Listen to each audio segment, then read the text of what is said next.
¿Cómo están? Qué bueno. Bueno, vamos a empezar al tiro porque estamos un poco contra el tiempo. Vamos a hacer una pequeña oración y vamos a ir a las Biblias. Les invito a que usted abra su Biblia, que la abra, ¿sí?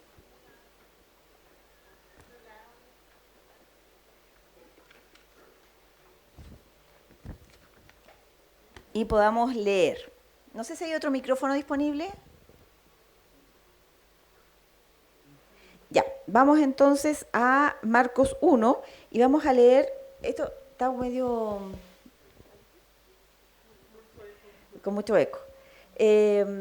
Marcos 1 del 21 al 28. ¿Quién quiere comenzar? ¿Por dónde empezamos?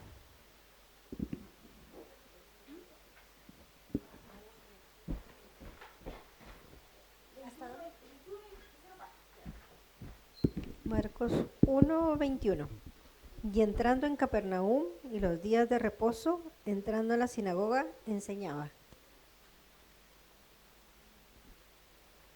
Y se admiraban de su doctrina, porque les enseñaba como quien tiene autoridad, y no como los escribas. Pero había en la sinagoga de ellos un hombre con espíritu inmundo, que dio voces, diciendo: ¿qué tienes con nosotros, Jesús Nazareno? Has venido para destruirnos. Sé quién eres, el Santo de Dios. Pero Jesús le reprendió diciendo: cállate y sal de él. Y el espíritu inmundo, sacudiéndole con violencia y clamando a gran voz, salió de él.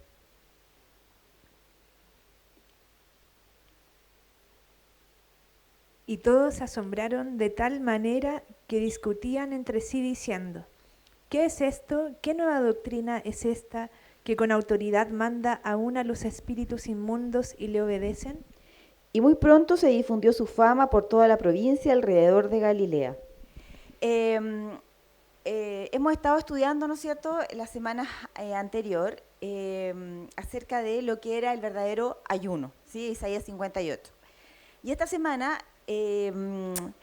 estamos estudiando lo que nos dice Marcos 1 del 21 al 28, donde se titula Un hombre que tenía un espíritu inmundo.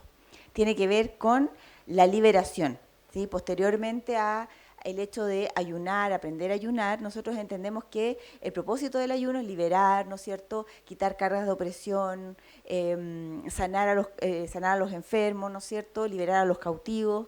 Ese es el propósito del ayuno.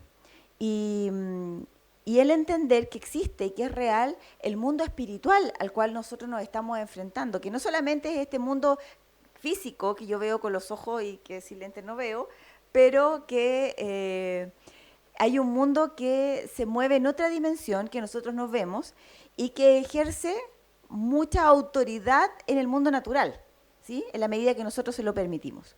Y la próxima semana vamos a estar hablando acerca de la coraza que nos entrega, ¿no es cierto?, los pasajes de Efesios 6. ¿Por qué es importante este pasaje? Ya lo leímos completo y vamos viendo que Marcos es un evangelio de acción. Marcos es un evangelio que siempre está haciendo, moviéndose.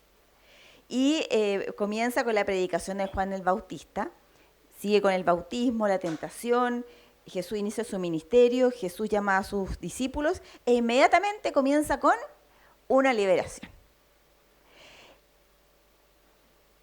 Donde en esta liberación quedan en evidencia muchas características de Jesús, pero por sobre todo su autoridad. Cómo la autoridad de Jesús tiene esa influencia o ese poder para hacer todas las cosas. Tenemos que entender que el ministerio de la liberación es algo exclusivo del Nuevo Testamento. Nosotros no vemos la liberación en el Antiguo, vemos sanidades, vemos la prédica, vemos la enseñanza, pero la liberación como tal es un ministerio que Jesús establece durante el Nuevo Testamento. Y el Señor nos invita también a ser conscientes de la necesidad de entender el mundo espiritual. Y para eso necesitamos aprender a discernir. Entonces, estos pasajes los vamos a dividir en 3 partes. Primero, del versículo 21 al 22, vamos a hablar acerca de la autoridad que Jesús tiene para enseñar. Luego, del 23 al 26, vamos a hablar de la autoridad que Jesús tiene para liberar. ¿Sí? Y posteriormente, lo glorioso que es la vida de Jesús, como hijo de Dios. ¿Sí? Dice el principio, y entraron en Capernaum, y los días de reposo, entrando en la sinagoga, enseñaba. Yo la tengo en la PDT también y se las voy a compartir. Dice, Jesús y sus seguidores llegaron a Capernaum, y enseguida, en el día de descanso, Jesús entró en la sinagoga y empezó a enseñar. Capernaum es una ciudad que significa aldea de consolación. ¿Sí? Aldea de consolación. Es una ciudad que está ubicada cerca del Mar de Galilea, a orillas del Mar de Galilea, y es donde Jesús desarrolla gran parte de su ministerio. ¿Sí? De Nazaret, ¿no es cierto?, se va a Galilea a hacer estos milagros y lo establece como su hogar temporal, y donde va a convertir, ¿no es cierto?, o va a desarrollar muchas de sus actividades ministeriales. Aquí Jesús, ¿no es cierto?, vemos que sana a la suegra de Pedro, ¿no es cierto?, sana a un paralítico, echa al espíritu inmundo de este hombre, sana al hijo del centurión, pero a pesar de hacer tantos milagros, esta ciudad también se caracteriza por algo, que a pesar de haber experimentado todos los milagros de Jesús, era una ciudad incrédula. Y también recibió maldición por eso. ¿Sí? Eso lo vemos, ¿no es cierto?, en Lucas 10:15, donde le dice, si Sodoma hubiera tenido todos los milagros que has tenido tú, o sea, no habría tenido el fin que tuvo. ¿Ya? O sea, como que en el fondo Capernaum, a pesar de haber experimentado todos los milagros de Jesús, no pudo o no aprovechó el haber tenido al Hijo de Dios en ese lugar. O sea, que de alguna manera ninguna ciudad gozó tanto de la presencia de Jesús durante su ministerio terrenal, pero también fue la que recibió condenación por no haber disfrutado y no haber sido sensibles a lo que Jesús hizo en este lugar. Y es importante que nosotros podamos, en los estudios bíblicos, poder ir como desmembrando, ir como masticando todo lo que la Biblia dice, porque cuando Jesús entra en esta ciudad, ahí nosotros vemos, esa es una ruina de una sinagoga en Capernaum que uno puede ver cuando está en esta ciudad. ¿Sí? Ahí por ahí está también la casa de Pedro, donde se supone que Jesús también sanó a la suegra, ¿verdad? Y ahí esa es una ruina de la sinagoga. No sé si esa será la sinagoga donde Jesús entró, pero así era. Entró en Capernaum, ¿verdad? Y los días de reposo. Es interesante porque los días de reposo eran días muy específicos para el pueblo de Israel, porque ellos no hacían nada. Era un día destinado a la familia, a la lectura de la palabra, a la meditación, pero no para trabajar. De hecho, cuando uno va a Israel, los días sábados, uno va a un hotel, por ejemplo, ahí hay un ascensor para la gente común y corriente y para los religiosos, porque para en todos los pisos, para que ellos no tengan ni siquiera que hacer así, porque ese ya es un trabajo. Entonces, ellos se lo toman en serio, ¿sí? Sobre todo los más religiosos se lo toman muy en serio el día de reposo. Y entonces, finalmente, cuando Jesús entra a esta sinagoga, ¿verdad?, es un día de reposo, donde seguramente había mucha gente, porque era un tiempo para recibir del Señor e ir a alabar al Señor. Y dice que él enseñaba, o sea, entró a esta sinagoga con el propósito claro de enseñar. ¿Y enseñar qué cosa? No lo sabemos porque la Biblia no lo especifica así taxativamente, pero sí entendemos que él podía enseñar, porque en esta época los rabinos o los maestros de la ley enseñaban alguna parte de la Torá, ¿no es cierto?, o alguna enseñanza de algún rabino, o sea, algo que en el fondo fuera de transformación. Pero había una característica muy interesante en el versículo 22, porque dice, y se admiraban de su doctrina, porque les enseñaba como quien tiene autoridad y no como los escribas. Como les digo, no sabemos exactamente qué es lo que Jesús le comparte a estas personas que están en la sinagoga, pero lo que a ellos les impactó era la forma en la que Jesús estaba enseñando. ¿Sí? Dice que les enseñaba como una persona que tenía autoridad.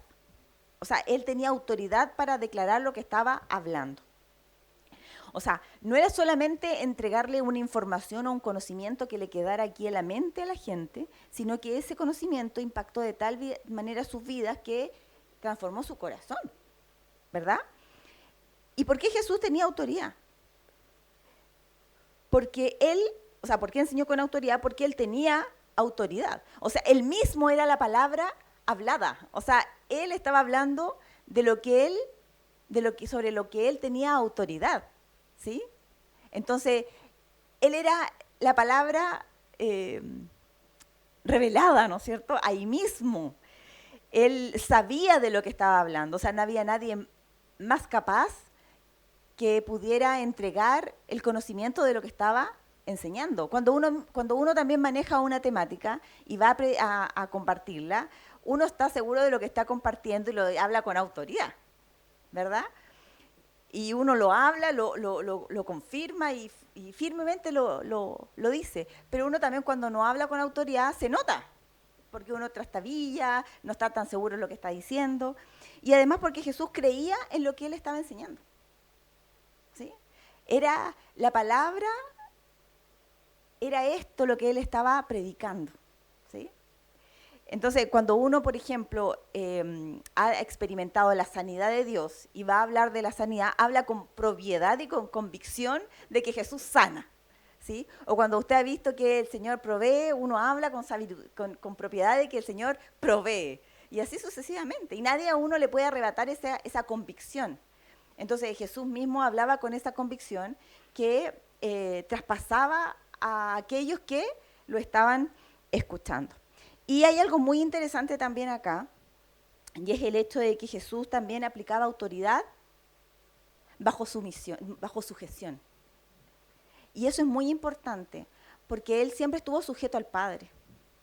Y la autoridad que Jesús tenía era porque el Padre se la había dado, pero porque él también actuaba bajo una sujeción absoluta al Padre y al Espíritu. O sea, él no andaba por la vida o por Capernaum o por el mar de Galilea haciendo lo que él quería. Él hacía exactamente lo que el Padre le decía que él tenía que hacer. Entonces, es muy interesante el entender que la autoridad de Jesús viene de una sujeción absoluta al Padre.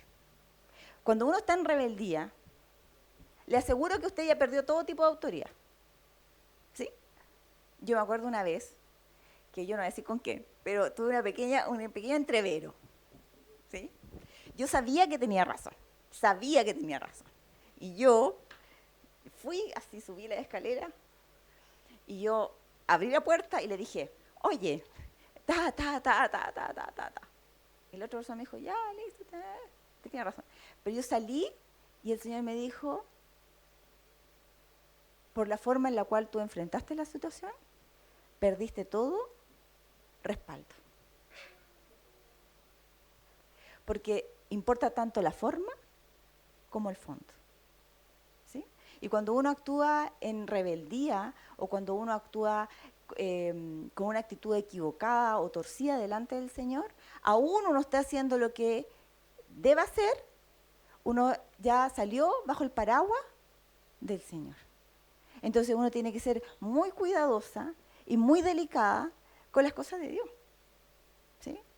Dios nunca va a respaldar lo que sea, por muy loable que uno piense que es, si yo no estoy actuando bajo una sujeción absoluta al Señor. ¿Sí? No me puedo escapar con los tarros, como decimos aquí en Chile, ¿verdad? Entonces, es muy interesante esto, que Jesús enseñó, ¿no es cierto? Y estaba enseñando como quien tiene autoridad. Y mientras él estaba enseñándole a la gente en la sinagoga, ¿no es cierto? Y estaba transformando corazones a través de la enseñanza y la prédica, aparece un personaje para tratar de torcer lo que Jesús quiere hacer. Y dice, pero había en la sinagoga de ellos un hombre con espíritu inmundo que dio voces. La PDT dice, de pronto llegó a la sinagoga un hombre poseído por un espíritu maligno que gritó. O sea, este hombre llegó en medio de la prédica, cuando todos estaban escuchando a lo mejor en silencio lo que Jesús estaba diciendo, ¿no es cierto? Cuando estaba siendo ministrada la gente. ¿Y qué pasó? Llega un hombre con espíritu inmundo y empieza a gritar, a hacer escándalo, a hacer show. Y eso es lo que hace el enemigo, ¿no es cierto? Quiere llamar la atención. Obviamente que la forma en la cual él grita y se presenta en la sinagoga no iba con el afán de que lo instruyeran, ¿no es cierto? O ir a escuchar la palabra de Dios, a escuchar lo que Jesús estaba hablando, sino más bien para estorbar lo que Jesús quería hacer en la vida de estos hombres. Y parece que durante toda la enseñanza el endemoniado había estado tranquilo, había estado escuchando, pero la presencia de Dios marcó la diferencia. El diablo se rebotó inmediatamente y apareció, ¿sí? La exposición a la palabra fue lo que movió al diablo a gritar, a manifestarse, ¿sí? Y es una confrontación directa entre Dios y el espíritu endemoniado. ¿Y qué decía este hombre? ¿Qué gritó? Porque apareció gritando, pero ¿qué gritó? Diciendo, ¡ah! ¿Qué tienes con nosotros, Jesús Nazareno? ¿Has venido para destruirnos? Sé quién eres, el Santo de Dios. La PDT dice, ¿qué quieres de nosotros, Jesús de Nazaret? ¿Has venido a destruirnos? Yo sé quién eres tú, el Santo de Dios. Ahí me llamaba la atención cuando yo escuchaba, o sea, hoy día a la mañana estudiando este pasaje, estaba justo en un discipulado, y me llamaba la atención porque uno dice, un espíritu inmundo, pero aquí este hombre habla en plural. ¿Has venido a destruirnos? O sea, yo no sé si él estaba hablando a nombre de todos los que estaban en la zona, ¿no es cierto? Porque finalmente Jesús tenía poder para destruirlos a todos, ¿sí? Tal vez no era una legión la que estaba en este hombre, a lo mejor era uno. Pero él estaba diciendo, o sea, si Jesús vino a este lugar, nos puede echar a todos nosotros. Y los diablos son territoriales, ¿sí? Levantan territorios. Vemos que hay zonas donde están marcados, no sé, la prostitución, la violencia, el robo, la codicia. Sabemos que opera en este nivel, ¿verdad? Entonces toman territorios, ¿no es cierto?, los dominan, y entendemos acá que el diablo lo que hizo es reconocer la autoridad de Jesús, y también nos queda claro que lo conocían muy bien a Jesús, porque le dice Jesús de Nazaret, ¿sí? O sea, es como que le dijo con nombre y apellido, por decirlo de alguna manera. Le dice Jesús de Nazaret. O sea, el diablo lo conocía perfectamente, sabía exactamente quién era, y sabía que era el Santo de Dios.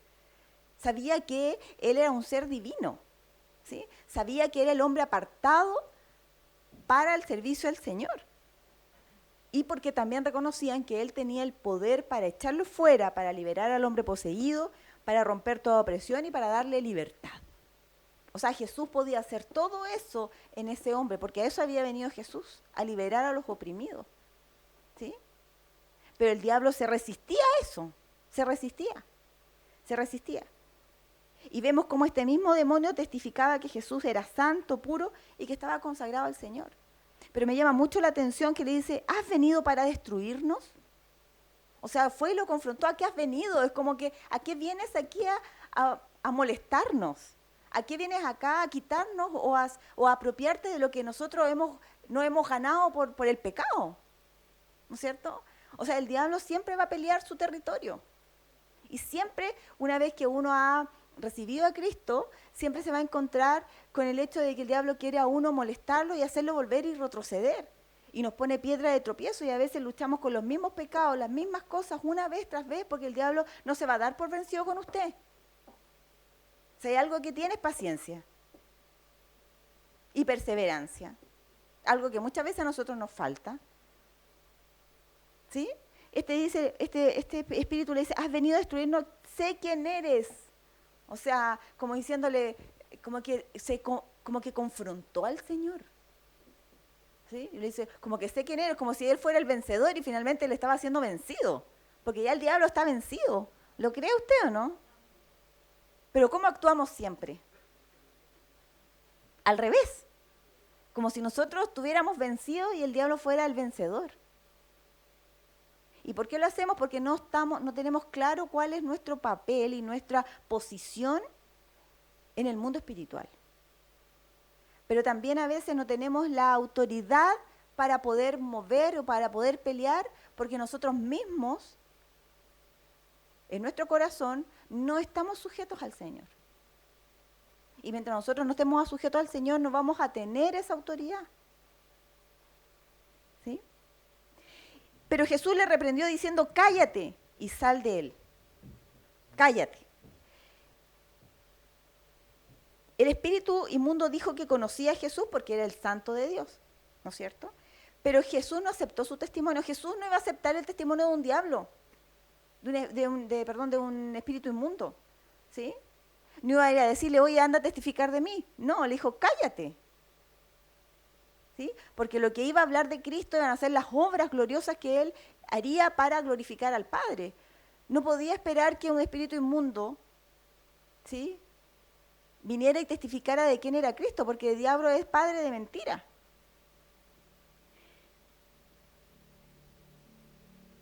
Pero es súper interesante que aquí el Señor no empieza a conversar con el diablo. No le dice, oye, ¿quién eres? ¿Qué estás haciendo? ¿Por qué estás haciendo eso? No, le dice, cállate.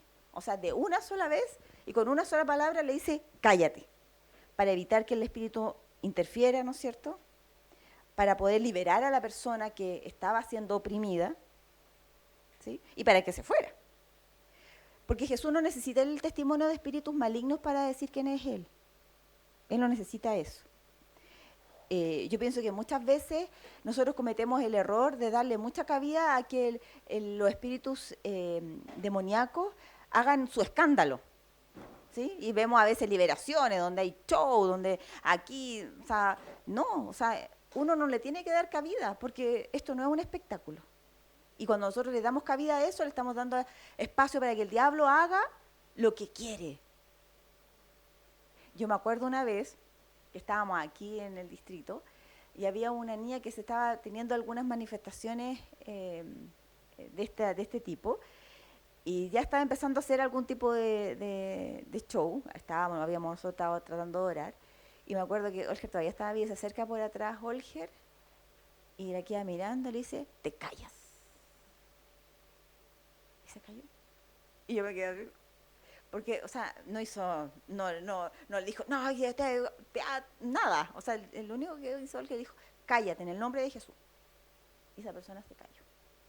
Pero, ¿saben lo que yo veía? Era la autoridad que había detrás de él. ¿Sí? La autoridad que había detrás de él. La autoridad detrás del siervo. Pero más que el siervo es la persona que buscaba al Señor. ¿Sí? Porque no le hizo ni un show, nada, sino que su sujeto. Y a mí eso me impactó. Me dije, Señor, nosotros estuvimos como no sé cuánto rato tratando de hacer algo, como cuando los discípulos iban, no sé, le decían, Señor, nosotros hemos estado haciendo no sé cuánto rato esto, y no pasa nada. Pero el Señor tiene esa característica, cuando uno tiene una convicción y una sujeción absoluta a la palabra y al Señor, Dios a uno lo respalda. Y los demonios, ante el nombre de Jesús, que tiene autoridad, se tienen que sujetar. Se tienen que sujetar. No hay otra opción. ¿Sí? Porque el nombre de Jesús tiene poder. Y dice que el espíritu inmundo, sacudiéndole con violencia y clamando a gran voz, salió de él. En la PDT dice, el espíritu maligno sacudió al hombre, o sea, también hizo su escándalo, no fue así sin hacer notar que él estaba ahí. Y dice que dio un gran grito y salió de él. ¿Qué nos muestra él? Que finalmente Jesús dijo 1, 2, 3, 4, 5 palabras, ¿no es cierto? Le dio una orden clara, precisa, exacta, y el diablo se tuvo que sujetar. Nos muestra obviamente el poder que tiene el Señor Jesús sobre este ministerio de la liberación. Y también nos encontramos frente al hecho de la misericordia y a la compasión que tiene Jesús respecto de las personas que están en esta posición. Porque Jesús finalmente lo que vino es a liberar a las personas. Ahora, obviamente nosotros tenemos que ser muy cuidadosos con este ministerio porque no se trata de ir a andar liberando a la gente en todas partes. Porque dice la Biblia que si uno también anda liberando a la gente y esa persona no ha tenido un encuentro personal con el Señor y ha sido llenado con el Espíritu Santo, esa casa queda vacía y vienen 7 espíritus peores, ¿no es cierto? Y el postrer estado de este hombre va a ser peor que el primero. Entonces uno tiene que ser muy delicado. Pero sí también tenemos que trabajar en desarrollar este ministerio. ¿sí? En la iglesia es necesario desarrollarlo, tanto como la evangelización, el discipulado, la enseñanza, la predicación, pero la liberación también es parte del ministerio que Jesús nos ha delegado a nosotros como iglesia. Y necesitamos hacerlo. Pero para eso necesitamos adquirir un mayor discernimiento respecto del mundo espiritual. Necesitamos estudiar, necesitamos profundizar en la palabra, necesitamos saber qué es lo que el Señor quiere y cómo identificarlo. ¿Qué dice el versículo 27-28? Dice que, y todos se asombraron de tal manera que discutían entre sí diciendo, ¿qué es esto? O sea, la gente realmente cuando escuchó hablar a Jesús con autoridad, se sorprendió. Y no solamente porque enseñaba con autoridad, sino que mayormente porque también se daban cuenta que se enfrentó a un espíritu inmundo y este espíritu le obedecía. ¿Sí? Dice que todos se asombraron de tal manera que discutían entre sí diciendo, ¿qué es esto? ¿Qué es esto? ¿No es cierto? ¿Qué nueva doctrina es esta que con autoridad manda a uno a los espíritus inmundos y le obedecen? Y muy pronto se difundió su fama por toda la provincia alrededor de Galilea. La PDT dice, todos quedaron atónitos, obviamente que yo imagino que Jesús enseñó con autoridad, ¿no es cierto? Y después vemos esta escena donde Él hace esta liberación. Todos los que estaban ahí en la sinagoga tienen que haber quedado impresionados. ¿Cómo habría quedado usted? Con la boca abierta, dice la Joaquín. ¿Sí? ¿Qué está pasando? O sea, uno dice, ¿qué está pasando? Este hombre enseña algo nuevo y lo hace con autoridad. Hasta puede darle órdenes a los espíritus malignos y ellos le obedecen. La fama de Jesús se extendió rápidamente por toda la región de Galilea. Gente, vemos que expresa asombro ante la autoridad que Jesús declara. Y es interesante que primero Jesús enseña y después libera. ¿Sí? La exposición a la palabra y la enseñanza fue lo que abrió una puerta para que la liberación pudiera también ser efectiva. ¿Cuánta palabra de Dios hay en nosotros? ¿Sí? ¿Con cuánta palabra de Dios nosotros podemos relacionarnos con otros? ¿Con cuánta palabra de Dios nosotros ministramos a otros? ¿Sí? ¿Cuánto yo manejo la palabra de Dios, la entiendo y también la hago parte de mi propia vida? ¿Sí? Porque no es solamente predicar, enseñar, sino que también vivirla. La vida cristiana tiene que ser vivencial, en todos los aspectos. Entonces, la liberación y la sanidad son evidencia del poder de Dios, ¿sí? Que entra en la historia a través de Jesús. Pero es interesante porque dice que esto hizo que la fama de Jesús se difundiera, porque esta liberación trajo también, o abrió la puerta al ministerio de Cristo. Posteriormente habla acerca de que Jesús sana a la suegra de Pedro, pero el versículo 32 al 34, yo me imagino que tiene que haber habido una revolución después de este acto, porque dice que cuando llegó, porque él sale de la sinagoga, porque dice que termina esta liberación, dice, y al salir de la sinagoga se fue a la casa de Pedro, ¿no es cierto? Él siguió con sus actividades, fue a la casa de Pedro, ¿no es cierto? Le invitaron a almorzar, tal vez, sana, se encuentra con la suegra que está enferma, la sana, y dice que cuando llega la noche, ese mismo día, luego que el sol se puso, le trajeron, miren qué interesante es esto, porque ¿en qué época del día estábamos cuando Jesús hace esta liberación? El día de reposo, ¿no es cierto?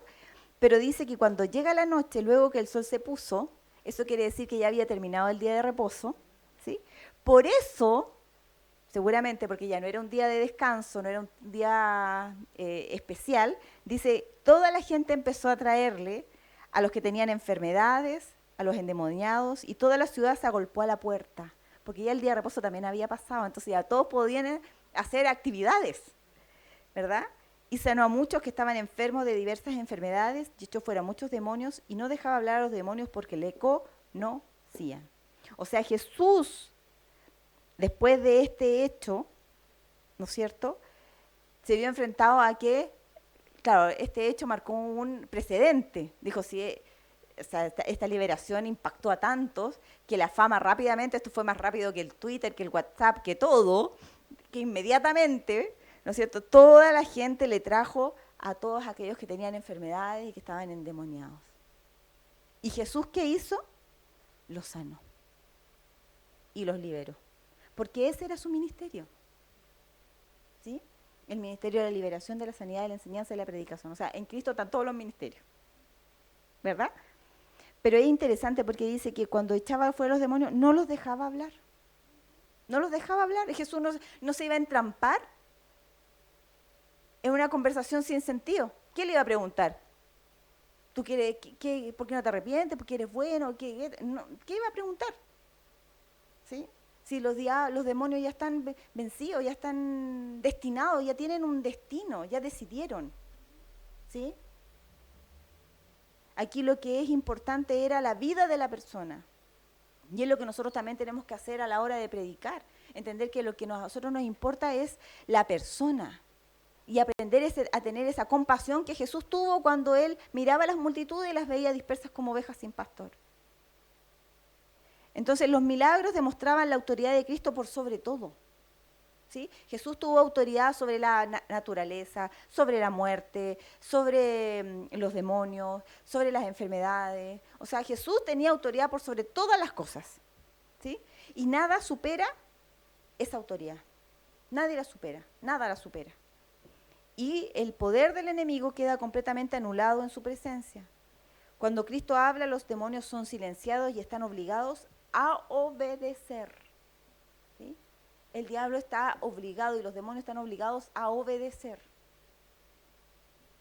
Pero no obedecernos a nosotros, sino que obedecer al Señor.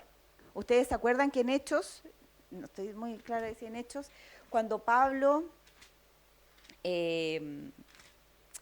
cuando hay no sé si es cuando Pablo también hace la liberación, no sé si es cuando esta niña que adivinaba, pero hacía la liberación, ¿no es cierto? Y después lo veían otros y decían, hoy si Pablo lo hace, nosotros también lo vamos a ir a hacer, ¿no es cierto? Y entonces ellos fueron y fueron a hacer la liberación también, y el diablo les dice, mira, a Pablo conozco, a Sila conozco, a este conozco, pero ustedes, ¿quiénes son? ¿Y qué pasó con ellos? Salieron trasquilados, ¿no es cierto? Salieron arrancando en las condiciones más vergonzosas que podían haber salido. ¿Por qué? Porque dice, los diablos no los conocían, pero sí conocían a Pablo. Y sí sabían la autoridad que Pablo tenía por ser un siervo de Dios y un hombre que buscaba al Señor. Entonces la pregunta es, ¿quién es Jesús? ¿Sí? ¿Quién es Jesús para ti? ¿Qué concepto de la autoridad tengo yo respecto de los ministerios que puedo yo,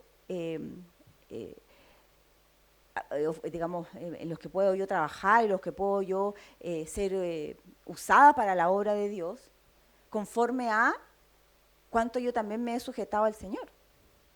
¿Sí? Porque el enemigo también sabe cuáles son sus puntos flacos y dónde usted puede caer, o donde todos, porque aquí nadie se escapa de eso. Entonces es muy interesante esto, porque hay un mundo espiritual que muchas veces dejamos de lado, que no lo tomamos en serio y que a veces puede ser una tremenda piedra de tropiezo en nuestro camino. Y a veces sentimos que no avanzamos, a veces sentimos que siempre caemos en lo mismo, que no hay, que no vamos caminando, que no crecemos en la vida espiritual. ¿Pero por qué? Porque tenemos una puerta abierta por donde el enemigo nos está robando. ¿Sí? Le está robando la salud, le está robando el dinero, le está robando las relaciones interpersonales, le está robando todo. ¿Sí? Pero uno tiene que decir, Señor, ¿en qué aspecto de mi vida yo estoy mal? ¿Dónde yo tengo que poner énfasis? ¿Sí? Evaluar mi propia vida espiritual, evaluar qué es lo que estoy haciendo. ¿Sí? ¿Cómo me estoy relacionando? ¿Verdad? Y también evaluar si hay cadenas de iniquidad que necesito romper yo en mis generaciones. Porque con cada uno de nosotros, ustedes piensen, con cada uno de nosotros cuando buscamos al Señor y rompemos esas maldiciones, estamos trayendo bendición para las generaciones que vienen. ¿Sí? Entonces le estamos quitando autoridad al enemigo. Y mientras nosotros manejamos esta información, manejamos todo lo que el Señor nos está entregando, tenemos que ser conscientes de que tenemos que aprender a usarlo. O sea, estamos en el mes de octubre, que es el mes de mayor acción espiritual, podríamos decirlo, porque en Halloween uno muchas veces lee testimonios de ex satanistas que dicen que en Halloween se hacen las mayores acciones demoníacas que pueden existir, y nosotros andamos por la vida como si nada, ¿no es cierto? Y a veces hasta podemos transar en muchas cosas. Entonces, tengamos mucho cuidado cuando dejamos que el mundo penetre en la iglesia y normalizamos conductas que son torcidas delante del Señor. O sea, tomémonos en serio esto, ¿sí? Tomémonos en serio la lucha espiritual, tomémonos en serio el poder que la oración tiene, sobre todo cuando lo hacemos como iglesia y en debilidad. ¿Sí? No sé si alguien quisiera comentar algo. Queda abierto el micrófono. La gente del Zoom, aquí la veo a todos los del Zoom, pero de acá los veo. Está la Carito, que viene llegando desde Viejo Continente, la Gaby, la Romy, Darling, Rigo, Tere, Claudita, bienvenidos a todos. ¿Alguien quisiera hacer algún alcance? ¿Sí? Estamos en un tiempo crucial de la iglesia, donde está siendo profundamente perseguida, ¿sí? Donde posiblemente estemos a puertas de que el Señor venga. Entonces hoy día más que nunca necesitamos estar preparados para enfrentar la lucha que se nos viene, ¿sí? Entonces usted puede decir, Señor, yo quiero pelear esta batalla, puede salir por su calle, por su cuadra, ¿no es cierto? Llenarse a lo mejor los pies de aceite y ir en el nombre del Señor orando para romper los dominios que el diablo tiene en sus comunas, en sus casas, en sus edificios, ¿sí? Y hacer una obra activa, seamos como lo hizo Marcos, un evangelio de acción. Seamos y accionemos la fe, y accionemos el poder que muchas veces mantenemos guardado. ¿Pero por qué? Porque no lo sabemos usar, porque finalmente no nos interesa o no nos hemos interiorizado, ¿sí?